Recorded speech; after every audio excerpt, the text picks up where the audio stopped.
Good evening, Afua, Adom. How are you? I'm good, thanks. How are you doing? Oh, lovely. Loving life. Connor, how are you? Connor Tomlinson. How are you, Jeremy? Well, I'm all right. I feel like I'm residing over the last dying embers of Boris Johnson's premiership, but I don't know. One keeps going.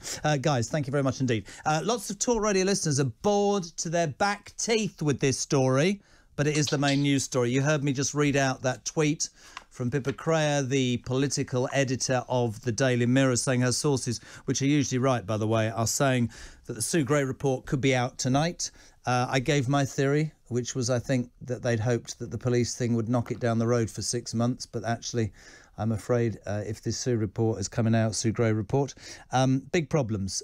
Briefly, Afua, Adom, where do you stand on this? What do you think the outcome will be, timescale-wise?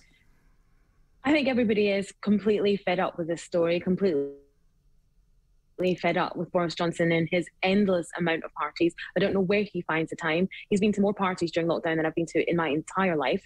And I think actually it would be great if Sue Gray published this report tonight so that some really hard decisions can be made.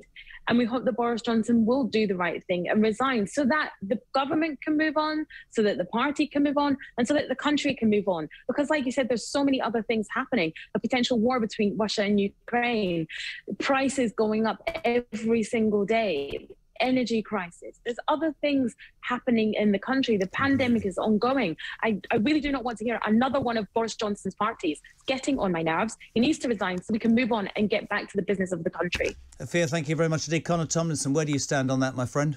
Well, I was going to say, I think your prediction's probably about as close as we're going to get, except I think you're a bit eager on his resignation. I'm with Peter on this. I think Boris is going to drag his heels as long as possible. As we saw with his Telegraph role before, he only got booted out after it was uncovered that he made up a few sources. So he's now kicking and screaming. And again, with when he was going behind his wife's back, when the news of the world broke that, he said, oh, it's absolutely categorically wrong.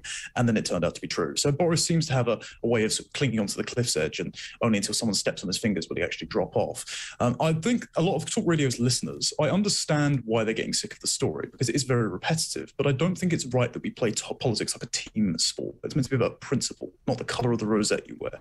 And for the pure and simple virtue that Boris locked us in our homes and tyrannised us, he should have gone.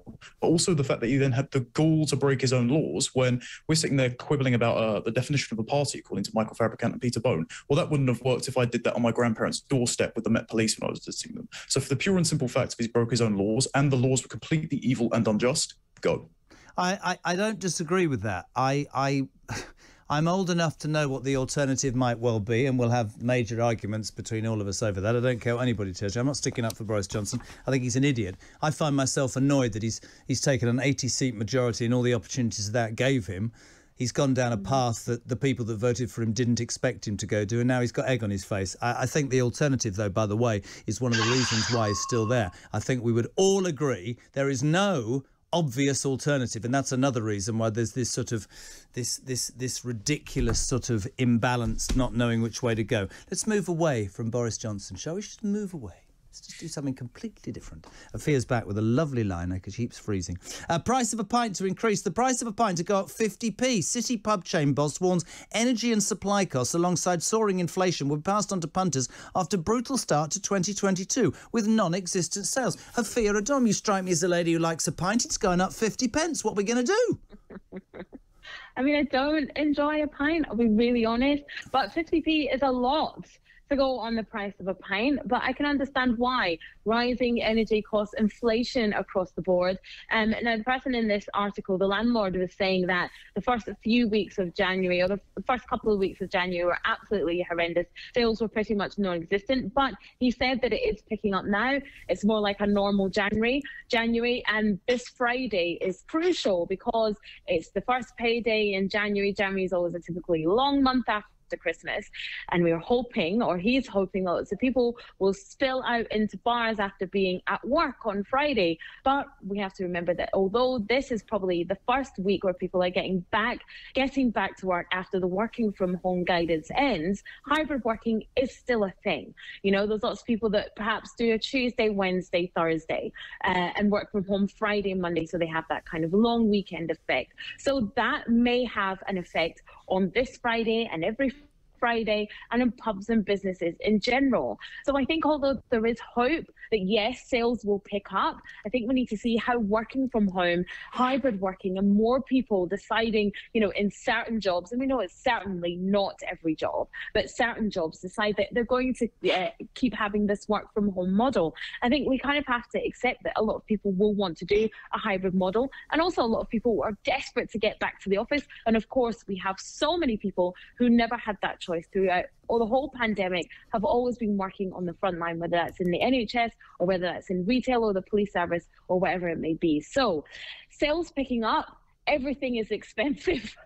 It's a bit grim, isn't it? Can I just say, never in the history of my life have I been able to just say, cost of a pint goes up 50p, and somebody speaks so eruditely for 5 minutes non-stop without taking a breath. Connor, you don't drink, do you? You don't look like a drinker to me. You tend to go running, don't you, and drink water? No, you clearly haven't met my girlfriend, Jeremy. I definitely need I'm more of a spirits man, unfortunately, and I don't do running. God, there's too much cardio in that for me. But I think Afua's actually hit on a really important point about the rising cost of living generally, because not only now are all of the essential goods like shopping and gas going up, but even our more pleasurable escapes are being escalated and taken away from us. And I actually think this is a bit of a sort of thing that's happened just under lockdown. All the sort of policies we see, the collapse of the economy, etc., all these sort of behavioural nudge policies you saw on the stage, they all sort of converge to a lot of people making policies that they think they know what's better than us. And as we see with this sort of healthy eating app, etc., that's going to be a target for the pubs as well. As we see with the recycling thing, where they're sticking cars off the road essentially because cyclists are moving into the middle of the road now.